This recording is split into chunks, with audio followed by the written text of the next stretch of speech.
पहुंच चुके हैं। अनिश जी, आज राहुल गांधी और तेजस्वी यादव का रोड शो हुआ, कैसे देख रहे हैं इस जनसभा को, रोड शो को कैसे देख रहे हैं? क्या लगता है इस रोड शो के बाद से क्या माहौल बदलने वाला है? देखिए, बिहार में माहौल बदलने वाला का बात क्या है, माहौल बदल चुका है। और जो ये वोटर अधिकार यात्रा है, जिसके तहत राहुल जी के नेतृत्व में पूरी महागठबंधन, साथ में बिहार के यूथ आइकॉन तेजस्वी जी भी हैं और साथ में महागठबंधन के सभी शीर्ष नेतृत्व और लीडरगण हैं। आज इस यात्रा के तहत एक संदेश गया है, केवल गोपालगंज जिला में ही नहीं, पूरे बिहार में एक संदेश गया है कि वो वोट चोर गद्दी छोड़, वोट चोरी नहीं चलेगी। बिहार की जो जनता है वो अपने अधिकारों की लड़ाई लड़ना जानती है। आज ये उनका वोटर लिस्ट से नाम गायब कर रहे हैं, कल उनका राशन कार्ड छीनेंगे, कल उनका जमीन छीनेंगे। क्या बिहार की जनता बहुत समझदार है, अपने अधिकारों की लड़ाई जानती है और वोटर लिस्ट में अगर नाम कटेगा तो इन वोट चोरों के खिलाफ बिहार की जनता एक मत होकर, एकजुट होकर, जैसे आज वोटर अधिकार यात्रा में सड़कों पर आई है, ठीक उसी तरह मतदान केंद्र पर जाकर इन वोट चोरों के खिलाफ अपना मतपेटी में अपना मतदान देकर और जो है इस सरकार को, जो ये वोट चोरी करने वाली सरकार है, इस सरकार को बिहार से भगाने का काम करेगी। आज पटना के कांग्रेस ऑफिस पे भी वहाँ पे पथराव हुआ है, क्या कहिएगा कि किस प्रकार से ये इतना बड़ी घटना हो जाएगा? क्या लग रहा है? देखिए, इनका जो संगठन है, ये जो इनका जो संगठन है, शुरू से ही ये उपद्रव करना जानते हैं।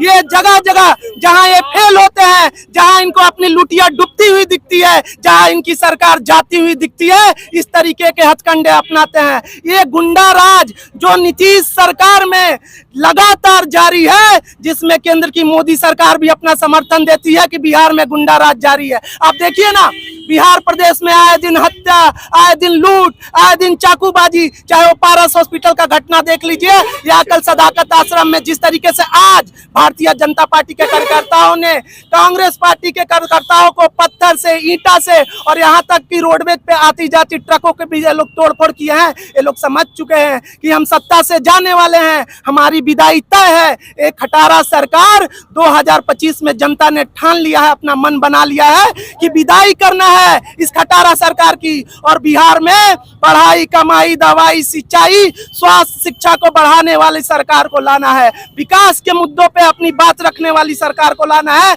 ना कि केवल नफरतवादियों की तरह नफरत फैलाने वाले लोगों को अब बिहार की जनता बर्दाश्त नहीं करेगी। प्रधानमंत्री नरेंद्र मोदी आए थे बिहार में, उन्होंने कहा कि हम मजदूरों के लिए 5 स्पेशल ट्रेन खोलेंगे, और वही जाकर गुजरात में उन्होंने बड़ी बड़ी फैक्ट्री खोलने की घोषणा कर दी। देखिए, आपने तो बहुत सही बात कही।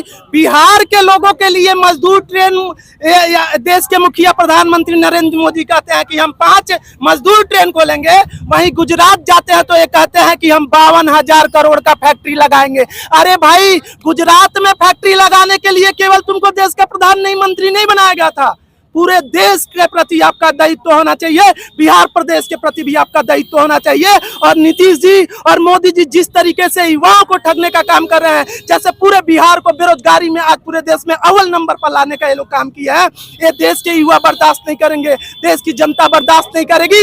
ये जाए खोले फैक्ट्री गुजरात में। हाँ, हमारी अगर सरकार आती है, यहाँ राहुल जी विजनरी लीडर है, अगर महागठबंधन की सरकार आती है, महागठबंधन का मुख्यमंत्री बनता है, तो गुजरात में 52,000 करोड़ का कारखाना खोलने की बात करते हैं, उनसे 5 गुना लागत का कारखाना और इन्वेस्टमेंट बिहार में लाने का काम किया जाएगा। अच्छा, अभी जो कुछ दिन पहले शहनवाज हुसैन आए थे, उन्होंने कहा कि ये 70 सालों से खुद चोरी किए हुए हैं लोग, और अब ये आरोप लगा रहे हैं लोग कि कोई वोट चोर गद्दी छोड़, ये दूसरे को आरोप लगा रहे हैं चोरी का आरोप। और कांग्रेस और राजद, एक तरफ जहाँ कांग्रेस 70 साल देश को लूटी, दूसरी तरफ बिहार राजद ने कई घोटाले किए, उसके बाद से आज ये बीजेपी को चोर आरोप लगा रही है। पहले खुद चोर थे, इसके बाद से ये दूसरे पर चोरी का आरोप लगा रहे हैं। देखिए, भारतीय जनता पार्टी बौखलाई हुई है और इसको समझ नहीं आ रहा कि हम कहे क्या। अरे, आप उस पार्टी के खिलाफ आरोप लगा रहे हो जिसने देश को IIT, IIM और बहुत सारी मल्टीनेशनल कंपनियां दी, औद्योगिक क्रांति लाई, हरित क्रांति लाई, श्वेत क्रांति लाई और देश को कहां से कहां पहुंचाया। और आज आप कहां से कहां केवल अडानी का जेब भरने का आप काम कर रहे हैं।